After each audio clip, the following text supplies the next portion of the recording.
Hey, what's up, you guys? Hope you all are doing well on this Sunday. Just want to take a moment and shed some light on what I like to call the grieving addict. And what I mean by that is um, to give you a better understanding of kind of what our minds are like when we're in our addiction. Is heroin never failed to do what it was supposed to do when I put it in me. Alcohol never failed to do what it was supposed to do. It um, Chemicals, they do what they're supposed to every time. They're 100% dependable, and there's nothing quite like that outside of a relationship in Christ. The comp I would say is love never fails. God doesn't fail us, and that's the ideal replacement. That I would say is the best replacement of when an addiction goes. Put something else there that doesn't fail, and it's Christ. But I wanted to take a few minutes to kind of elaborate on this grief and this grieving that the addict experiences at a point in time early in recovery because of the power and influence that the chemical has had. It's almost like it's personified in our minds, like can't wait to get with the bottle. If you're a closet drinker, if you were, or if your loved one is, can't wait to get isolated in a bedroom and to where no one else is around me, and it's just me and the bottle, and I can get to the place where I know it's gonna take me. That's a liberating thought for the addict.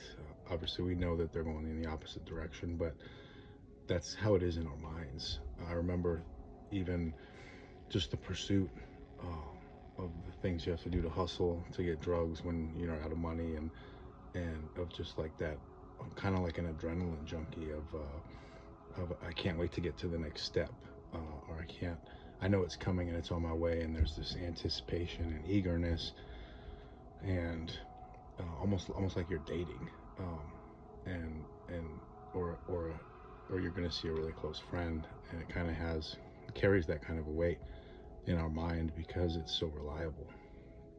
And so I just wanted to connect some of those dots of from an outsider looking in. I think it can be easy for us to look at someone and be like, gosh, can't you see how silly these decisions are? You keep going down a road that is becoming more and more destructive, and how can you not see this? And it's like, well, we don't see it because we're in a relationship with the most reliable thing that we've ever come to know at this point, and it does what it's supposed to do every single time. And that's a powerful thing, and a blinding thing, to where it's, no, I can't see anything. I can't see the destruction you're talking about because I'm in this relationship over here that's really important, and it's my highest priority, and I'll sacrifice everything for it, because it's that dependable. So that's kind of like the inner working of addiction as I perceive it, as a visual. And it's also one of the reasons why when we get into treatment, and I would say probably like the first 3 to 6 months, most people are pretty overly emotional. Like you'll get some flooding of emotions. I remember coming to tears over many things that came to my head when I was in that phase of my recovery.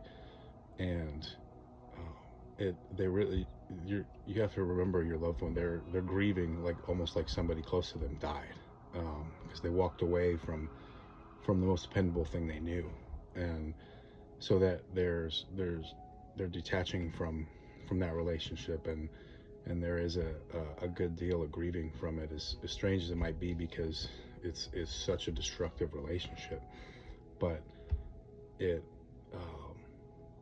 did what it was supposed to do.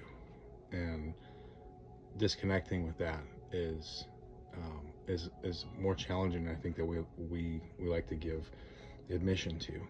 It's just, yeah, that's a tough walk away, and it's going to come with the effects of of like losing a loved one at a funeral.